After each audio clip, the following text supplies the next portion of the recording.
Pessoal, bom dia. Nós vamos aqui para mais uma videoaula. Nós estamos na nossa turma do primeiro ano e hoje nós estamos na aula número 17.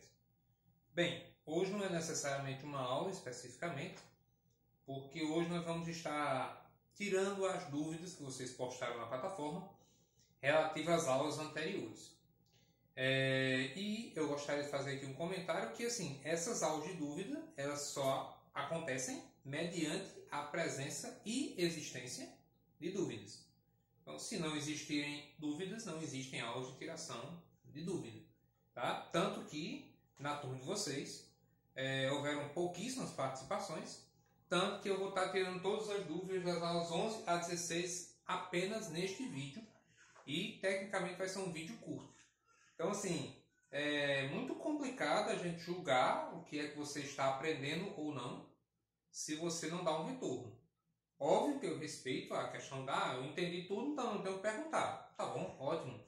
Mas fica sempre aquela lacuna. Então, repito, o Tira Dúvida é um espaço onde você tem para colocar o que você não entendeu. Se não tem dúvida, tudo bem. Agora, se expresse, porque senão a gente fica nessa incógnita, nessa lacuna, né?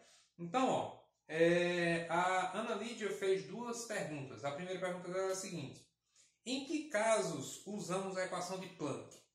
Bem, a equação de Planck é uma equação na qual nós podemos relacionar a energia, né, de um determinado elétron e a frequência de onda emitida por um determinado elétron. E o que é que acontece? Como nós dissemos lá na aula, é uma forma de conectar, certo, as grandezas energia, frequência e comprimento de onda. O que acontece? Quando um elétron faz ou sofre o efeito fotoelétrico, que é aquele de receber energia, ir para uma camada mais externa e voltar, ele vai liberar o fóton na forma de energia, geralmente energia luminosa. Então, essa energia luminosa vai ter um comprimento de onda. A partir desse comprimento de onda, eu posso identificar qual é a frequência e automaticamente qual foi a energia liberada ou vice-versa.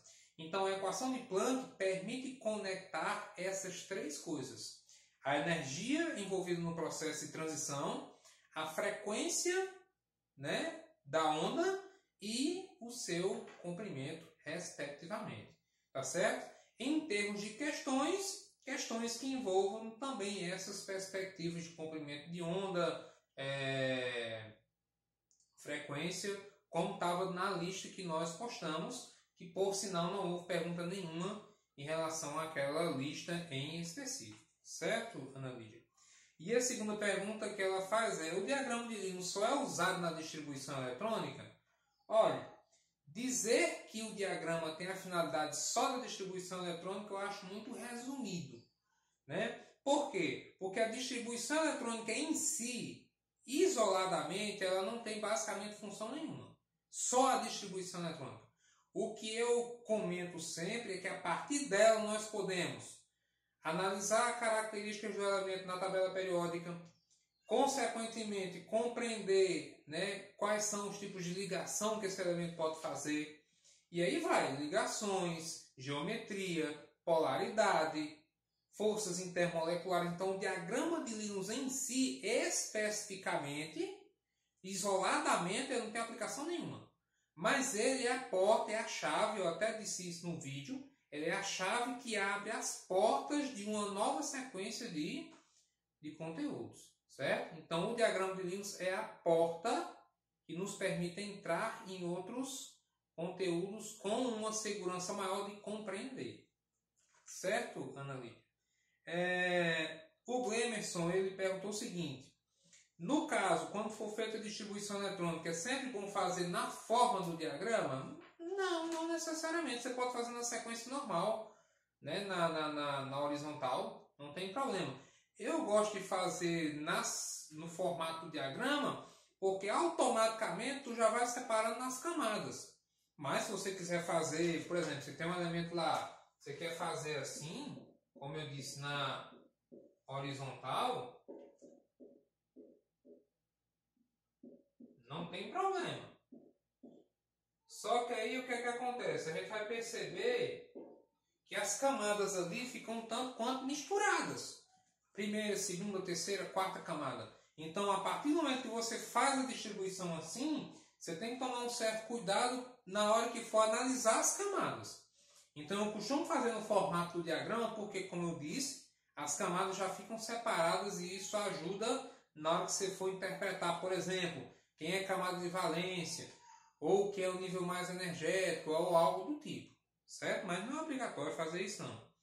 E ele também pergunta assim, a questão da diferença de camada e subcamada. Bem, camada e subcamada, nível ou subnível, como você preferir chamar, não sei qual nomenclatura que você acha melhor, são necessariamente o quê? Quando a gente estudou o modelo de Bohr, nós vimos que a eletrosfera se dividia em partes. Cada uma dessas partes denominou-se de camadas ou níveis, que seria basicamente a trajetória que o elétron faz ao redor do átomo. Essa é a camada, certo? A camada é a primeira divisão da eletrosfera, que são as camadas K, L, M, N, O, P e Q. São 7 camadas, certo? Dentro dessas camadas, dentro de cada camada, existe uma parte ainda menor, chamada de subcamada, que são 4, S, P, D e F. Então você pensa o seguinte, imagine que nós estamos em uma rua.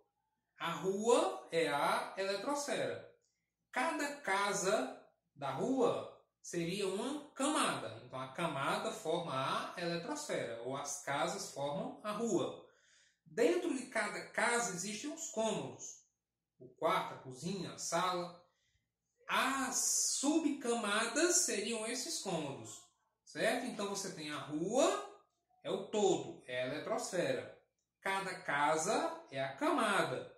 Cada cômodo seria a subcamada. É uma coisa que está inserida dentro da outra.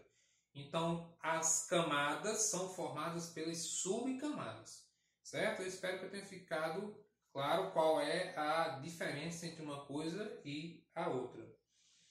E a Laura, ela pergunta ou solicita que seja resolvida, né, a questão número 4 da atividade 16.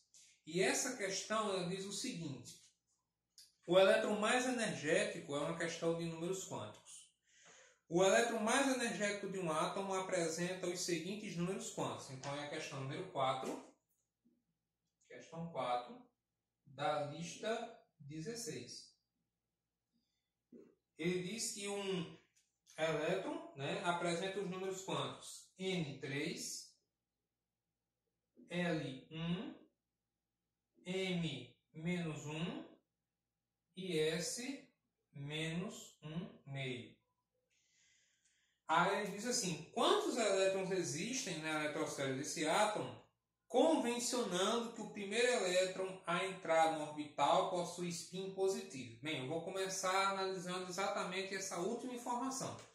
Quando eu mencionei os números quânticos, na última aula especificamente, eu disse que o número quântico de spin ele poderia valer menos 1/2 ou mais 1/2, dependendo da convenção adotada. Essa questão está me dizendo o quê? Que o primeiro elétron que vai entrar no orbital, ou seja, o elétron para cima, porque quando a gente preenche os orbitais, vamos lembrar aqui da regra de Randi, né? Vou pegar aqui um orbital S, por exemplo. Então, quando eu for botar o elétron, o primeiro elétron é para cima. O segundo elétron é para baixo. Então, ele está dizendo aqui nessa questão que o elétron para cima, né? O primeiro elétron tem spin positivo. Então, se o elétron que está para cima tem spin positivo, consequentemente, o elétron para baixo vai ter spin negativo. Perceba que ele deixou isso claro na questão. Foi uma convenção adotada na questão. Certo? E ele quer saber qual é o número de elétrons que esse átomo possui. Quantos elétrons ele apresenta. Bem, então vamos por partes. O número quântico principal, nós vimos lá na videoaula, que representa a camada. O número quântico secundário ou azimutal, no caso L, representa a subcamada ou subnível. Aqui o M, que é o magnético, tem a ver com a questão do valor do orbital. E o número quântico de spin, a gente acabou de mencionar que seria a orientação dele dentro, né, do orbital, para cima ou para baixo. Então vamos por partes. A camada é a camada 3. Então, 3 para a camada. O número quântico secundário, o azimutal L, é igual a 1. Então, se a gente pegar a tabelinha que a gente anotou, também na aula anterior, nós temos aqui os subníveis e os valores correspondentes de cada um. Então, o L é 0, P é 1, o D é 2 e o F é 3. Como o nosso L é 1, então o nosso subnível é o subnível P. Próximo passo, se o subnível é P, a carga máxima do P é 6. O que me leva a pensar o quê? Que ele vai ter quantos orbitais? 3 orbitais. Por que 3 orbitais? Porque cada orbital suporta 2 elétrons. Então, se a capacidade máxima são 6 elétrons, eu vou precisar de 3 orbitais. Então, 1, 2, 3 orbitais. Lembrando agora também da questão da numeração. Como é que a gente faz? O orbital central é 0, para cá é menos 1 e para cá é 1. Atenção agora, preste atenção. Como é que eu vou saber aonde está o elétron, o último elétron, para que eu determine o total de elétrons aqui? Vamos a duas informações. A primeira é que o M é menos 1. Então, significa dizer que o elétron, independente de qualquer coisa, o meu elétron vai estar aqui dentro. Perfeito? O M é menos 1. Então, o elétron vai estar aqui. Resta agora analisar se ele vai estar para cima ou para baixo.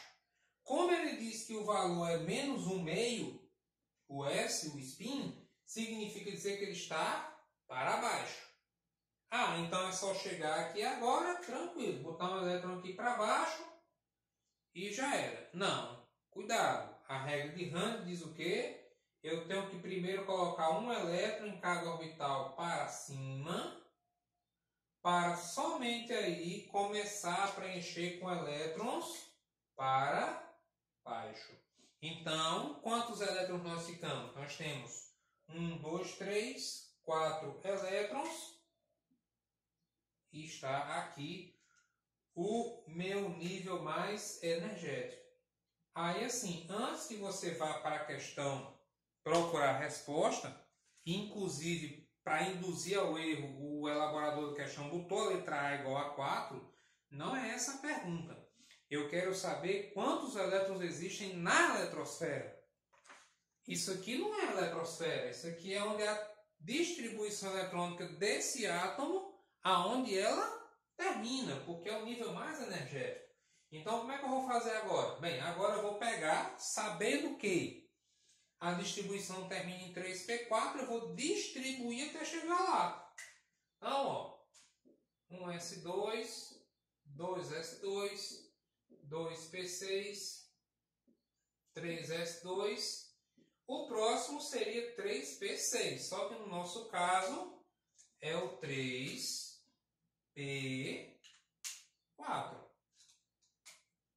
que é o que? O nosso nível mais energético. Então, qual o total? Muito bem, na primeira camada nós temos 2 elétrons. Na segunda camada nós temos 2 e 6, 8. E na terceira camada nós temos 6 elétrons, 2 e 4. O que me dá um total de 16 elétrons e, consequentemente, como resposta, a letra E. Beleza? Então, uma questão simples, né? Uma questão que trabalha o inverso do procedimento que a gente mostrou na aula anterior, mas que tem aí as mesmas conexões, certo? Então, pessoal, aqui foi a aula de dúvidas, como eu disse, das aulas indicadas, da 11 a 16, foram apenas essas as solicitações. Espero ter atendido a todos e espero, sinceramente, que para as próximas aulas nós tenhamos mais indicações. No mais, muito obrigado pela atenção e até a próxima aula.